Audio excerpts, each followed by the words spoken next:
Hello everyone. आज के session में इंटरव्यू एक्सपीरियंस शेयर करने के लिए जो ज्वाइन हुआ है वो है शोभिक मंडल। और उनके बारे में जो ऑल इंडिया रैंक फिजिक्स में जितना एग्ज़ाम होता है सब एग्ज़ाम में उन्होंने टॉपर टॉप रैंक लेके आया है। जैसे आईआईटी जैम में 2022 में ऑल इंडिया रैंक 1 था, और सीएसआई नेट 2023 में जून एंड दिसंबर में all India rank 10, and last बार जो है कि 8 रैंक हुआ था। और उसका साथ T I F R G S 2024 के लिए आ, उन्होंने इस बार टी आई एफ आर पे पीएचडी के लिए सिलेक्टेड हुआ है। और आज हम लोग उनसे जानेंगे उसका जो टी आई एफ आर का इंटरव्यू एक्सपीरियंस के बारे में। तो पहला जो है कि Shobhik, congratulations. Thank you sir. और तुम्हारा बेसिक जो इंट्रोडक्शन है, आप कहाँ से बिलोंग करते हो और कहाँ पे अभी पढ़ रहे हो, सबको बताइए।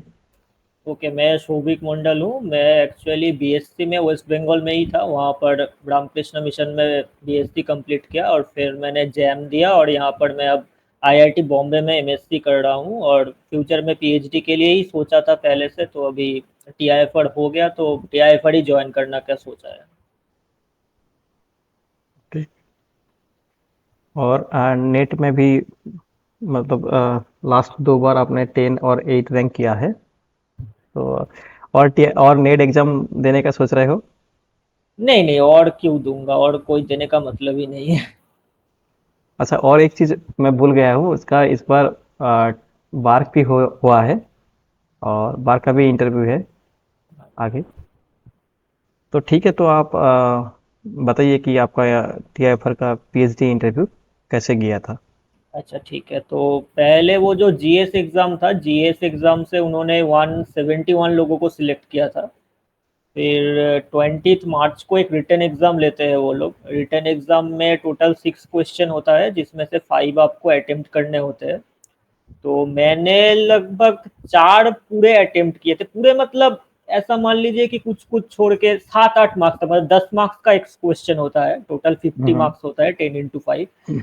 तो 4 क्वेश्चंस मैंने ऐसे अटेम्प्ट किया था कि मतलब 7-8 मार्क्स तक बन जाते, और एक क्वेश्चन 4-5 मार्क्स ही अटेम्प्ट कर पाया था। मतलब मेरा एक्सपेक्टेशन ऐसा था कि 30 to 35 मार्क्स के बीच मेरा मार्क्स बन जाएगा।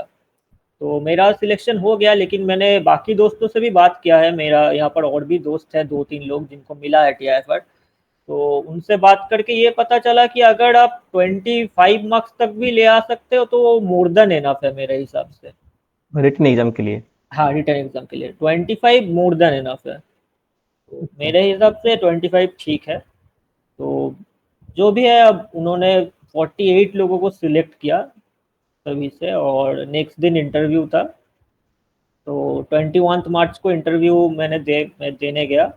और फिर पैनल में 4-5 प्रोफेसर्स थे, सामने ब्लैक बोर्ड और चौक था। तो उन्होंने ब्लैक बोर्ड में भेज दिया, बोला कि हम क्वेश्चंस करेंगे, कुछ कैलकुलेशंस होगा, थियोरेटिकल एक्सप्लेनेशन भी होगा, तो आपको ऐसे आंसर देना है। तो ठीक है, तो मतलब पहले जो मतलब मेरा प्रेफरेंस पूछा गया कि आपको क्या अच्छा लगता है, क्या करना चाहते हैं। तो मेरा थियोरेटिकल एस्ट्रोफिजिक्स में इंटरेस्ट है। तो उन्हीं उन्हीं सबसे क्वेश्चन पूछा। तो और तो एक चीज़ है कि मतलब प्रोजेक्ट से भी सबको पूछते हैं कि आपने प्रोजेक्ट किया था या फिर क्या किया था प्रोजेक्ट में। तो उसमें से आपको बस थोड़ा ही बताना होता है प्रोजेक्ट क्या है। तो मतलब 2-3 लाइन में बस एक्सप्लेन कर दो कि क्या क्या है आपने। मतलब वो लोग ज़्यादा इंटरेस्ट उसमें नहीं दिखाते हैं, आपको बेसिक क्वेश्चन ही करते हैं प्रोजेक्ट से रिलेटेड, किसी को मतलब ज़्यादा कुछ नहीं क्वेश्चन करते। तो प्रोजेक्ट ऐसा हम्म। नहीं है कि प्रोजेक्ट आपको मैंडेटरी है, करना ही है, नहीं होगा फिर भी मतलब कोई जज नहीं करेगा कि प्रोजेक्ट नहीं किया तो सिलेक्शन नहीं होगा, ऐसा कोई बात नहीं है। बेसिक क्वेश्चन ही करेंगे।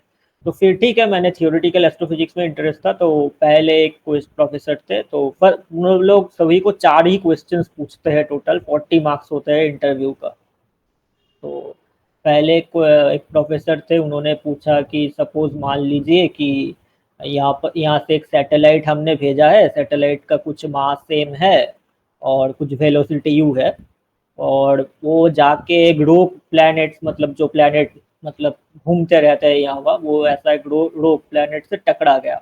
और उस रोक प्लैनेट का मास कैपिटल एम है और मान लीजिए वेलोसिटी वी है। और ये एक इलास्टिक कॉलिशन है।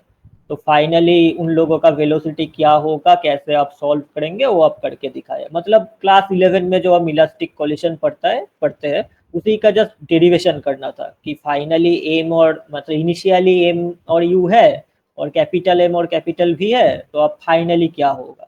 मतलब फिर मैंने सॉल्व किया u1 u2 और u3 u4 फाइनल वेलोसिटी ऐसे लेके सॉल्व किया और फाइनल रिजल्ट मैंने निकाला। मतलब थोड़ा बहुत गड़बड़ हो गया था बीच में साइन कन्वेंशन में, उन्होंने पहले कुछ नहीं बोला, पर मैंने जब पूरा कैलकुलेशन दिखाया तो उन्होंने बोला कि तुमने यहाँ पर शायद थोड़ी गलती की है। तो मैंने बोला हाँ सर, यहाँ पर साइन का गलती हो गया है।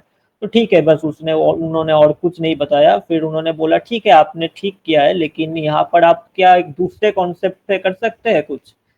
मैंने बोला सर कौन सा दूसरा मतलब। उन्होंने बोला कि सपोज मान लीजिए आप सेंटर ऑफ मास फ्रेम में जाते हैं, फिर कैसे करेंगे आप। तो इस क्वेश्चन का मैं बहुत अच्छे से आंसर नहीं दे पाया। मैंने मतलब सेंटर ऑफ मास का इनिशियली सेंटर ऑफ मास का वेलोसिटी निकाला, फाइनली सेंटर ऑफ मास का वेलोसिटी निकाला, फिर लेकिन मैं सेटिस्फैक्टरी आंसर नहीं दे पाया इस क्वेश्चन का, और प्रोफेसर भी ज़्यादा सेटिस्फाइड नहीं हुए इससे। तो उन्होंने बस छोड़ दिया वहाँ पर, मैं ठीक है। फिर एक दूसरा प्रोफेसर था, उन्होंने क्वेश्चन करना शुरू किया। उन्होंने बोला सपोज आपने तो क्वांटम मैकेनिक्स पढ़ा है, तो आप किसी एटम का, मान लीजिए हाइड्रोजन एटम का एटॉमिक साइज आप गेस कर सकते हैं, उसका कितना साइज है आप गेस कर सकते हैं। तो मैंने मतलब मुझे पहले तो कुछ समझ नहीं आया, गेस कर सकते हो मतलब कुछ हिंट्स तो चाहिए, मतलब कुछ डेटा तो चाहिए, किससे मैं गेस करूँ। तो मैंने पहले पूछा मुझे क्या क्या यूज़ करना पड़ेगा, मैं श्रोडिंगर इक्वेशन यूज़ कर सकता हूँ। उन्होंने बोला हाँ कर सकते हो। फिर मैंने देखा कि श्रोडिंगर इक्वेशन से क्या ही करूँ, कुछ नहीं होगा। फिर मैंने बोला कि क्या 1/r पोटेंशियल मान लूँ, बोला हाँ मान लो। फिर मैंने उससे भी मतलब मेरे दिमाग में कुछ नहीं आया। फिर मैंने सर को बोला कि सर हम तो मतलब स्पेक्ट्रम एनर्जी स्पेक्ट्रम मेजर कर सकते हैं लैब में, तो उससे हमें एनर्जी वैल्यू तो पता चल जाएगा, तो उससे वो हम यूज़ कर सकते हैं क्या। हाँ करो। फिर मैंने मतलब समझ में आ गया कि क्या करना है। फिर मैंने वो 13.6/n² ये जो वैल्यू होता है वो वैल्यू यूज़ किया, और फिर जो बोर्ड थ्योरी है kinetic energy plus potential energy जो करना होता है कि mv²/r is equal to q1 q2/4 force. हाँ हाँ वही सिंपल क्लासिकल मैकेनिक्स जब थ्योरी होता है वही से मतलब रेडियस का वैल्यू n² डिपेंडेंट जो रेडियस होता है वो फॉर्मूला निकाला। तो उन्होंने बोला ठीक है, अब मान लो कि कुछ रिडबर्ग एटम का कंसेप्ट उन्हें बताया, उन्होंने मुझे बताया। और मान लो कि उन्होंने बोला मान लो कि suppose n is equal to 99 से n इज इक्वल टू 100 में एक इलेक्ट्रॉन ट्रांसफर हुआ, तो एनर्जी निकलेगा वो क्या, कितना एनर्जी निकलेगा, एक मैग्नीट्यूड एस्टिमेट करो, प्योर वैल्यू नहीं, एक ऑर्डर ऑफ मैग्नीट्यूड एस्टिमेशन। तो वो मैंने किया और उसका वेवलेंथ ऑलमोस्ट 0.1 मीटर तक आया। तो उन्होंने बोला कि सपोज हमें मतलब हम जो एस्ट्रोनॉमी में वेरियस वेवलेंथ्स लेके काम करते हैं, तो सपोज मान लो कि 0.1 मीटर हमने रिसीव किया किसी इंसिडेंट, तो हमें कौन सा एस्ट्रोनॉमी में काम करना होगा। तो मैंने बोला कि रेडियो एस्ट्रोनॉमी हमें काम करना होगा। तो उन्होंने बोला ठीक है। मतलब ये वाला जो पूरा आंसर था, मुझे लगा कि मैंने सेटिस्फैक्टरी आंसर दिया मैंने मेरे हिसाब से। तो फिर एक दूसरा प्रोफेसर मतलब क्वेश्चन पूछे कि मान लो, नहीं उन्होंने बोला कि सन तो पता ही है, सन का सरफेस का टेम्परेचर कितना होता है अप्रॉक्स पता है। मैंने कहा कि हाँ 5-6,000 डिग्री सेल्सियस तक होता है। और उन्होंने बोला कि कोर का कितना टेम्परेचर होता है। मैंने बोला कि 10⁻⁶ ऑर्डर का होता है ऐसा कुछ। तो उन्होंने बोला ठीक है, लेकिन तुम मतलब ये कोर का टेम्परेचर गेस कर सकते हो कि किस तरीके से गेस कर सकते हो तुम। तो मतलब मैंने मतलब एडवांस एस्ट्रोफिजिक्स का एक कोर्स भी लिया था एमएससी में, थोड़ा इंटरेस्ट था। तो वो अर्णव राय चौधरी का एक बुक है एस्ट्रोफिजिक्स का, किसी का इंटरेस्ट है तो पढ़ सकते हैं, तो बहुत अच्छा बुक है। तो उसमें ये सब बेसिक चीज़ है एक्चुअली, मतलब बहुत कोई अगर ये सब पढ़ता है तो बहुत आसानी से ही कर लेगा। तो मैंने भी कर दिया। मैंने बोला कि हाँ सर ये मतलब कूलम्ब रिपल्सन को थर्मल काइनेटिक एनर्जी से कंपेयर करने से निकल जाएगा। तो उन्होंने बोला ठीक है करो कुछ मतलब कैलकुलेशन करके दिखाओ। तो मैंने वो किया, मतलब 3/2 kT is equal to Q1 Q2/4πε0r ये जो किया। और उन्होंने आर का मैग्नीट्यूड उन्होंने ही बोल दिया कि मान लो आर मतलब एटॉमिक रेडियस के ऑर्डर में है और 2 प्रोटॉन है, दोनों ही प्रोटॉन है ऐसा मान लो, फिर तुम कैलकुलेशन करो। तो ठीक है, मुझे सारा डेटा मिल गया और फिर मैंने टेम्परेचर निकाला, 10⁹ केल्विन समथिंग आ रहा था। तो उन्होंने बोला तुमने तो बोला सन का टेम्परेचर, कोर का टेम्परेचर 10⁶ ऑर्डर में होता है, ये तो 10⁹ है, बहुत ज़्यादा है। तो मतलब न्यूक्लियर फ्यूजन तो नहीं हो पाएगा, न्यूक्लियर फ्यूजन के लिए तो 10⁹ का टेम्परेचर लगता है। तो सन में क्यों, क्या कैसे होता है न्यूक्लियर फ्यूजन? तो मैंने बोला कि ये तो सर क्लासिकली पॉसिबल नहीं है, ये क्वांटम मैकेनिकल टनलिंग का प्रोसेस होता है। तो उन्होंने बोला ठीक है। फिर उन्होंने कुछ मतलब न्यूक्लियर फिजिक्स के साइड वो शिफ्ट हो रहे थे धीरे धीरे। तो मैंने पहले ही बोल दिया कि सर मुझे न्यूक्लियर फिजिक्स नहीं आता, बिल्कुल भी नहीं आता। तो उन्होंने अच्छा। मतलब वहीं पर क्विट कर दिया और कुछ नहीं पूछा। तो मतलब इस हद तक सब कुछ सही था, ठीक था। और एक फाइनल जो क्वेश्चन था वो एक मतलब सभी को पूछा जाता है, वो एक हम्म। क्रिटिकल थिंकिंग का क्वेश्चन होता है, वो सभी को पूछा जाता है। तो वो एक्चुअली एक इंटीग्रेशन था। इंटीग्रेशन कुछ ऐसा था कि लिमिट था -∞ टू इन्फिनिटी। न्यूमरेटर में था ओनली dx एंड डिनोमिनेटर में था 1 plus x to the power 102। मतलब सिर्फ x के पावर में 102 था। हम्म। मतलब integration of dx divided by 1 plus x to the power 102, ये था इंटीग्रेशन। तो इसका वैल्यू गेस करना होगा। तो पहले तो मैं 3-4 सेकंड पूरा चुपचाप मतलब खड़ा रहा, मेरे दिमाग में कुछ काम नहीं कर रहा। तो फिर मैंने सोचा कि चलो पहले तो ये एक इवन फंक्शन है, क्योंकि एक्स टू दी पावर 102 है, मतलब इवन फंक्शन होगा पक्का। तो मैंने एक 2 को बाहर निकाल दिया, 0 टू इन्फिनिट कर दिया, और d x divided by 1 plus x to the power 102 रह गया। और फिर मैंने क्या क्या मतलब मैं फिर से खड़ा हूँ और सोच रहा हूँ कि क्या करना चाहिए। तो मैंने सोचा कि एक काम करता हूँ, एक मतलब एसिम्प्टोटिक एनालिसिस का जो टेक्निक होता है कि मतलब पहले स्मॉल और लार्ज वैल्यू के लिए सोचो, फिर इंटरमीडिएट वैल्यू के लिए सोचना। तो मैंने ऐसा ही कुछ करने का ट्राई किया। मतलब मैंने मान लिया कि मतलब एन एक लार्ज नंबर है, तो एन टू इनफाइनाइट इंटीग्रेट करके मैंने मतलब देखना चाह रहा था कि क्या हो हम्म। रहा है, नहीं हो रहा है, लेकिन ज़्यादा कुछ फ़ायदा हुआ नहीं। तो फिर अच्छा। एक प्रोफेसर ने पूछा कि तुम करना क्या चाह रहे हो? तो मैंने सर को बोला कि मैं सोच रहा हूँ कि एक्स की लार्ज वैल्यू में कैसा बिहेवियर हो रहा है वो देख लूँ, फिर इंटरमीडिएट वैल्यू के लिए सोचूंगा। ऐसा मैंने मतलब टेक्निक सोच रहा हूँ। तो उन्होंने बोला लार्ज वैल्यू मतलब तुम कितना लार्ज सोच रहे हो? लार्ज मतलब तुम डिनोमिनेटर तो तुमने देखा ही है, कितना लार्ज हो सकता है? मैंने थोड़ा बहुत चुप रहा। तो सर ने बोला कि x x is equal to 4 5 में ये क्या होगा? तो मैंने सोचा 4 5 टू दी पावर 102 मतलब बहुत बड़ा नंबर। तब मेरे हम्म। दिमाग में आया कि हाँ, वो मतलब हिंट दे रहे थे। तो मैंने बोला हाँ सर, ये तो मतलब थोड़ी ही, जब एक्स का वैल्यू जब थोड़ा ही बड़ा होगा तब डाइवर्ज कर जाएगा।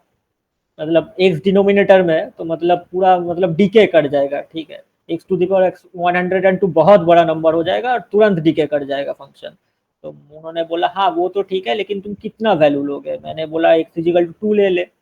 तो उन्होंने बोला 2 to the power 102 also huge. तो मैंने बोला हाँ सर, बात तो सही है। तो मैंने मतलब तब पकड़ लिया कि हाँ, एक्स अगर 1 से थोड़ा भी बहुत हो, थोड़ा भी ज़्यादा होगा तो एक्स टू दी पावर 102 बहुत बड़ा नंबर होगा, ह्यूज नंबर। तो मतलब वो 1/1 plus x to the power 102, ये जो इंटीग्रेंड है, तुरंत डीके कर जाएगा। तो हम्म। मैंने एक मतलब ग्राफ अब फिर ड्रॉ किया कि 0 to 1 में कुछ एक स्लैंटेड लाइन मैंने ड्रॉ कर दिया। मतलब क्यों ड्रॉ किया मुझे पता नहीं।